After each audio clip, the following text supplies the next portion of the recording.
And there's been a lot of news recently. So we are well into 2024. 2025. I did that last time too. I'm totally in denial. Hello and welcome to Rolling Forward. I'm Dr. Alicia Rolin. I'm Dr. Stephanie Rolin. And we're a pediatrician and psychiatrist that's helping you navigate through the news. We're recording this on Tuesday, January 21st, 2025, which I mentioned because today is the day after Trump's inauguration as president. And there's already so many things that we could talk about. On his first day in office, Trump signed a number of executive orders. And today we really wanted to highlight one particular policy, given its potential to impact youth.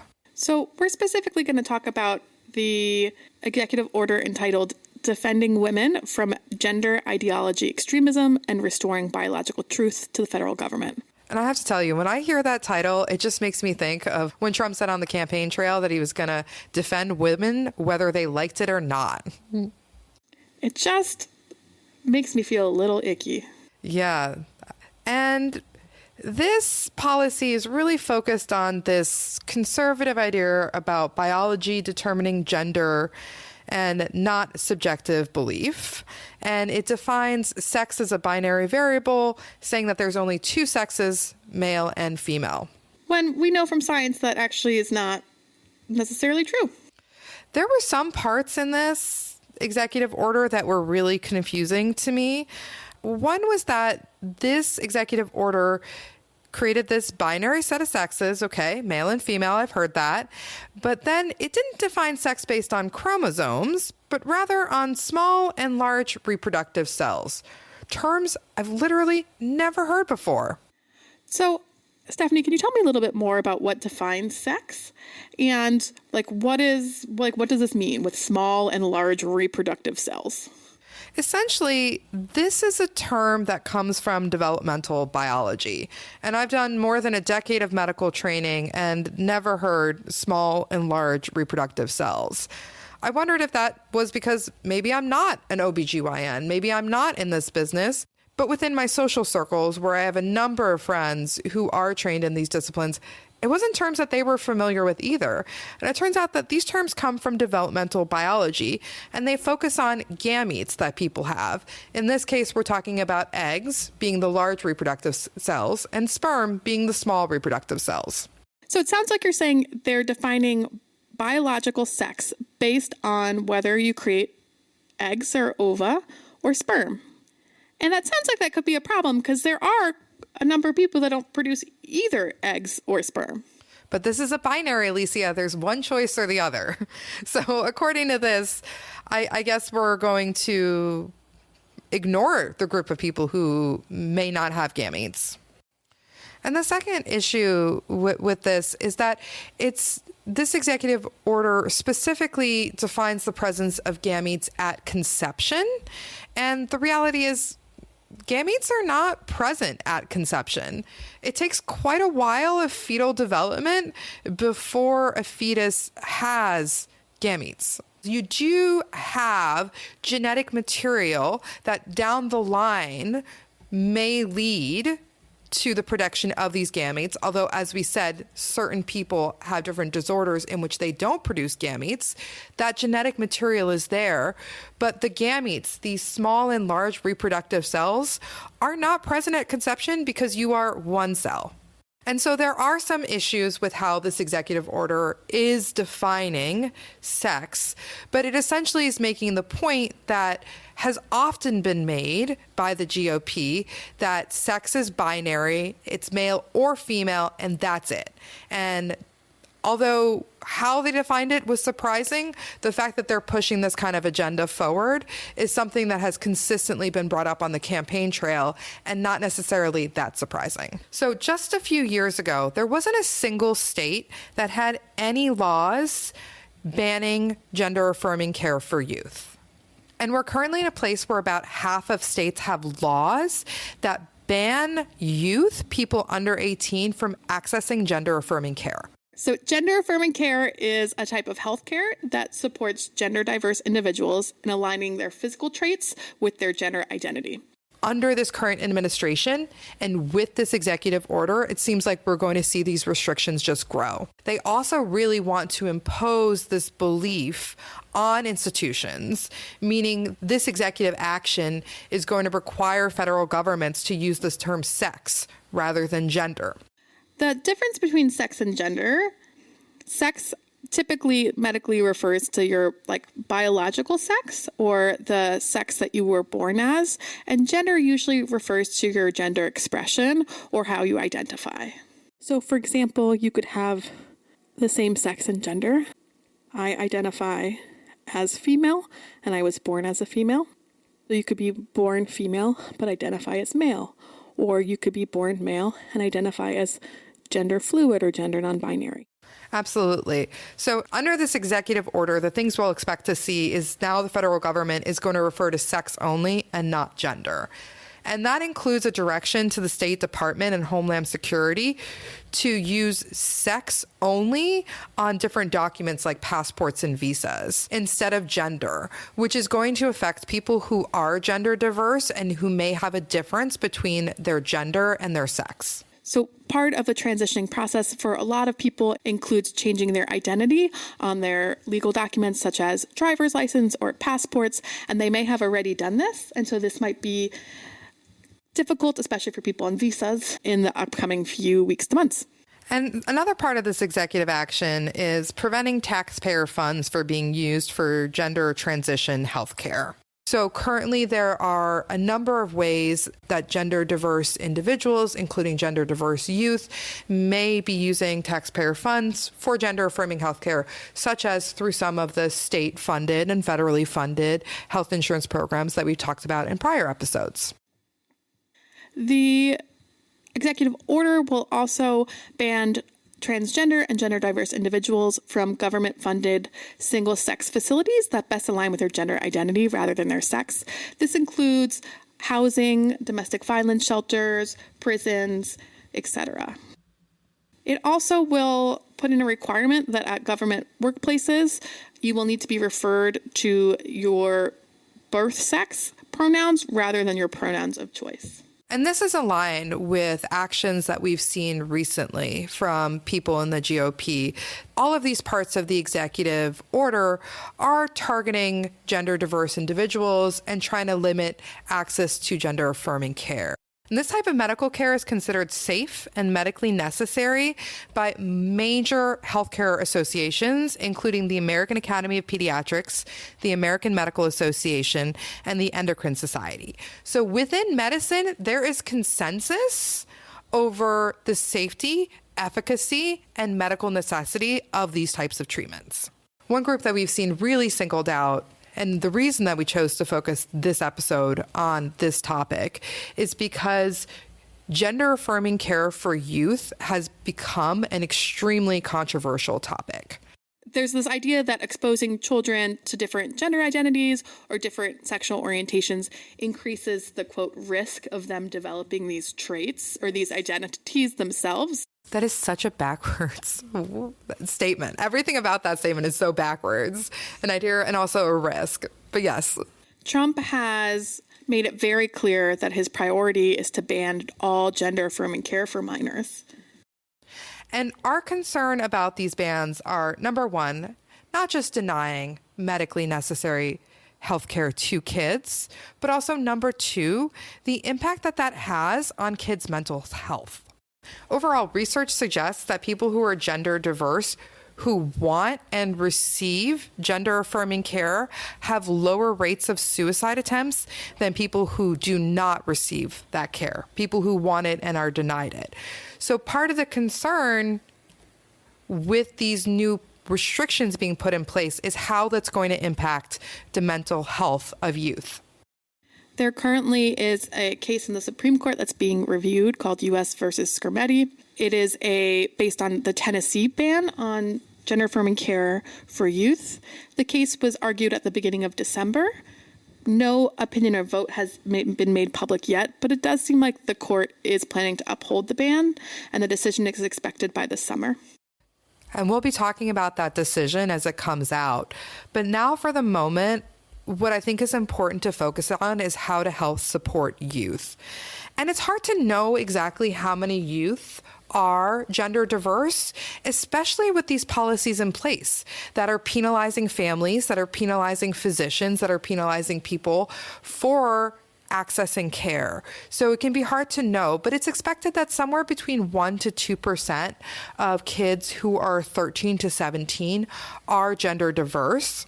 Very few kids under 13 actually identify as gender diverse, but they tend to be the most talked about in the media. But Alicia, I saw one story on TikTok once by one person about one experience. Is that not everything? All facts.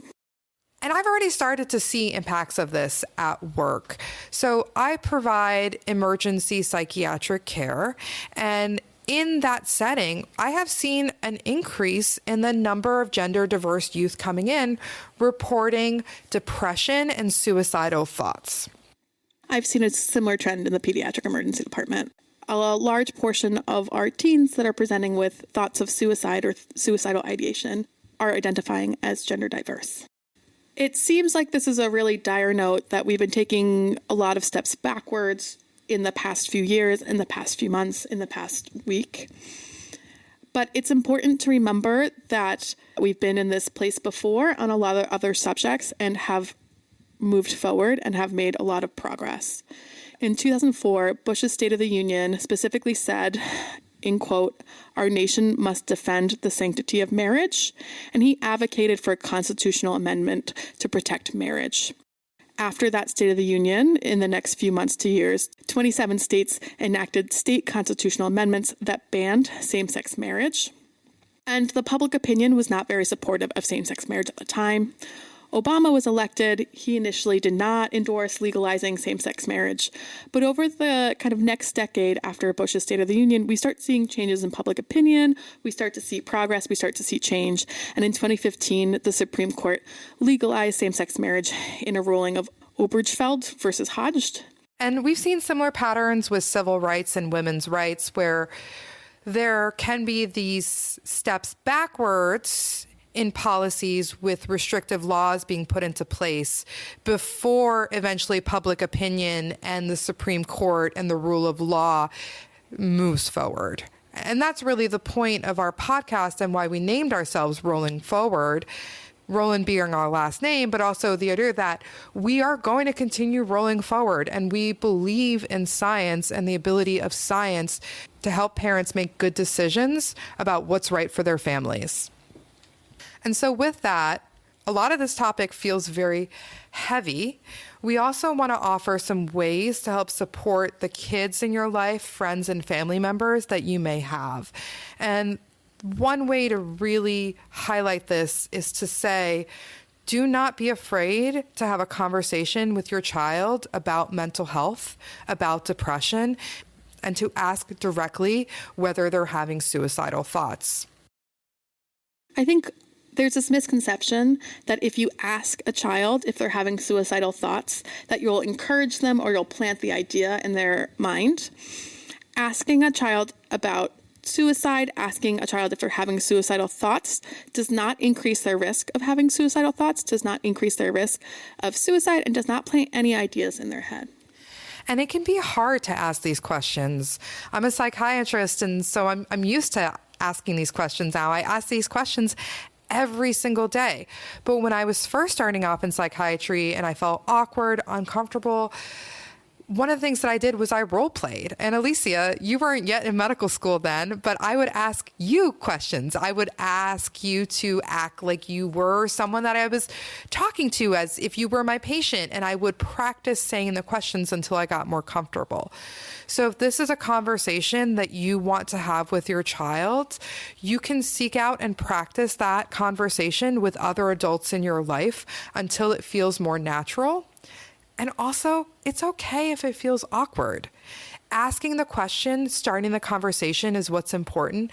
And sometimes difficult conversations are awkward, but we still have them.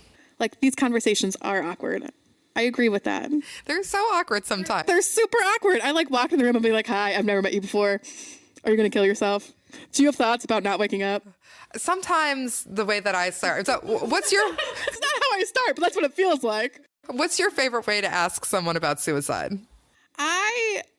I tend to start with other subject matters and build a rapport with the patient before I immediately ask them about risk of suicide. I also do that. I don't just go ahead.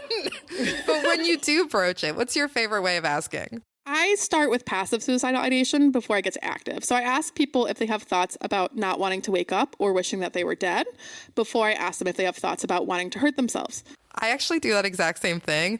I ask people, my go-to to start this conversation after we have rapport, after we're on that page, is, do you ever feel so overwhelmed that you wish that you were dead? Do you ever wish you could go to sleep and not wake up? And then from there, if someone says yes, then I do start to ask more. Do you ever have thoughts about acting to end your own life? Have you made plans of what you might do? And that helps me gauge the seriousness of where they are.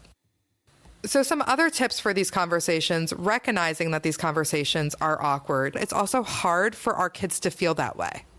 And so asking about it is opening the door for them to be able to share with you something that they might already be feeling themselves.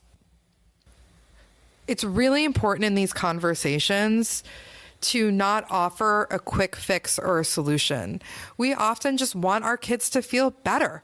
And so we say, oh, that won't happen, or here's something we can try.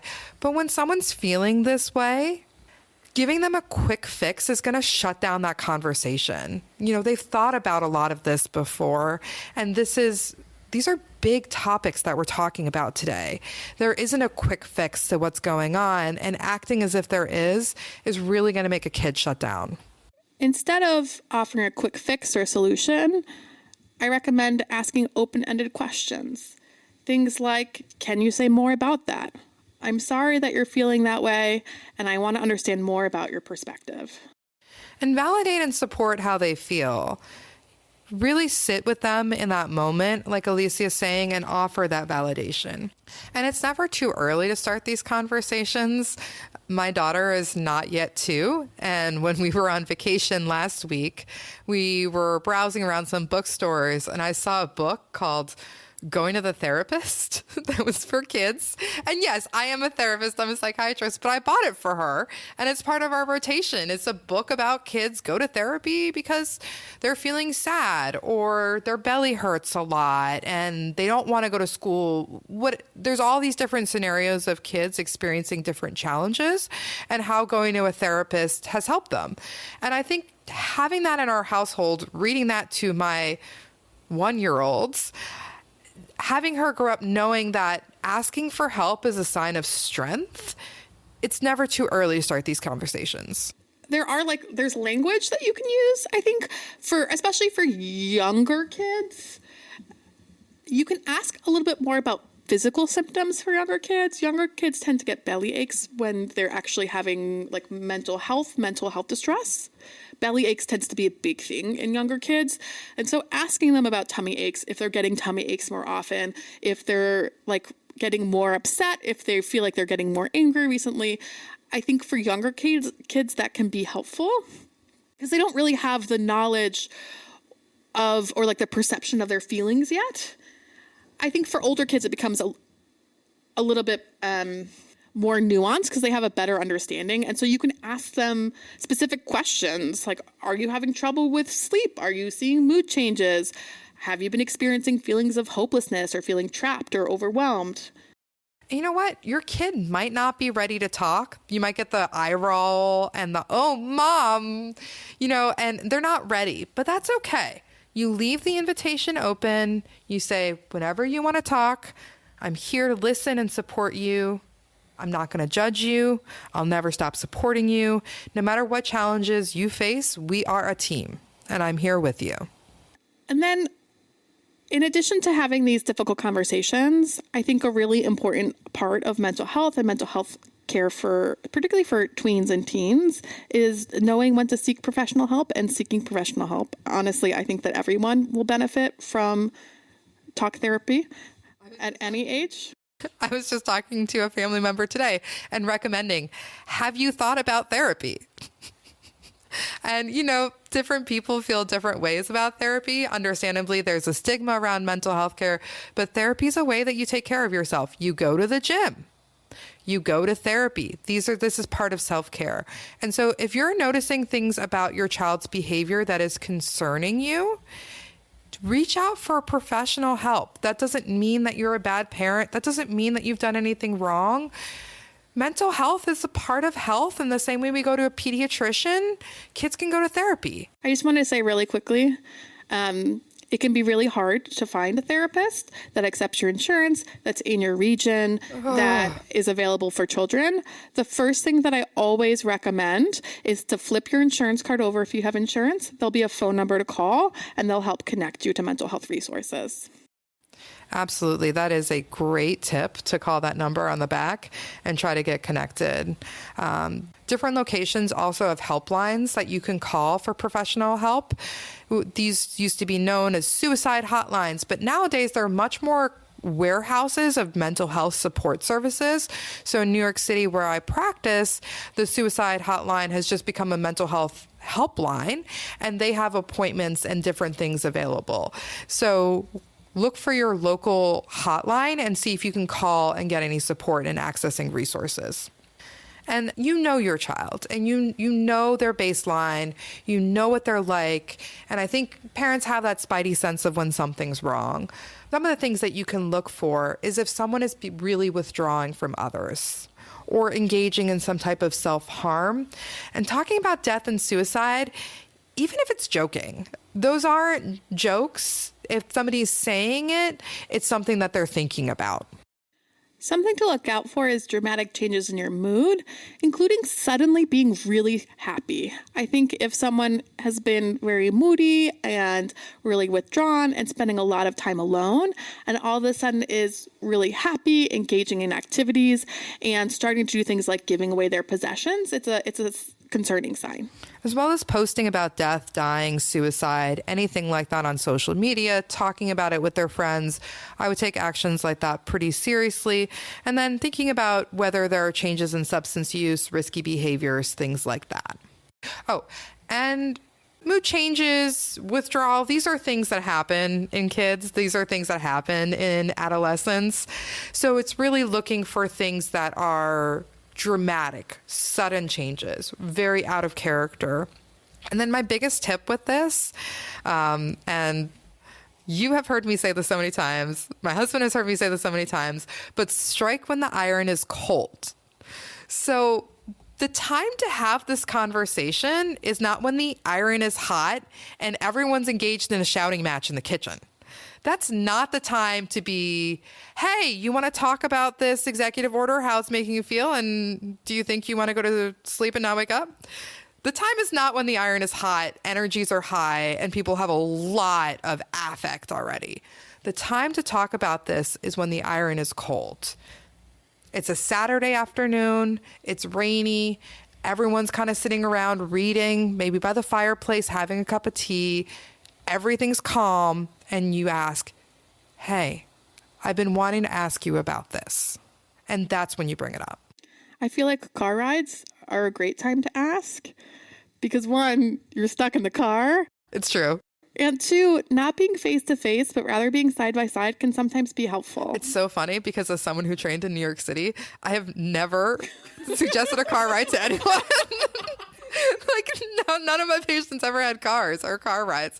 And certainly I can imagine doing that in an Uber. Be like, yeah, get in the Uber.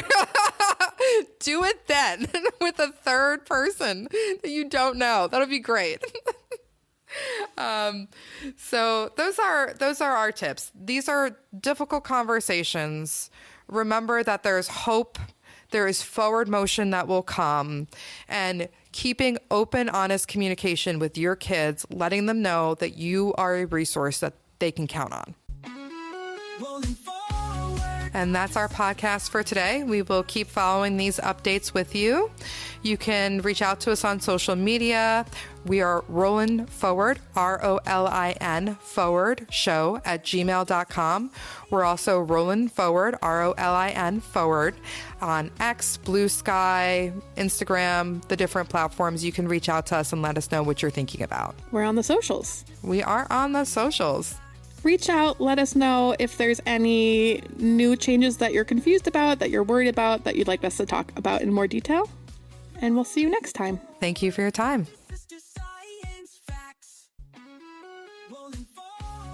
You just kept asking me questions that I don't know. I was trying to engage you in a conversation. I think something unique about your bookshelf is that it's really focused on reducing stigma. You have a book about a male nurse. You'll have books about female firefighters. A book everyone poops. Gotta reduce that stigma. Everyone poops. That's a current favorite. A book about consent. We're working on potty. Yeah, that's the phase of parenting I'm in right now.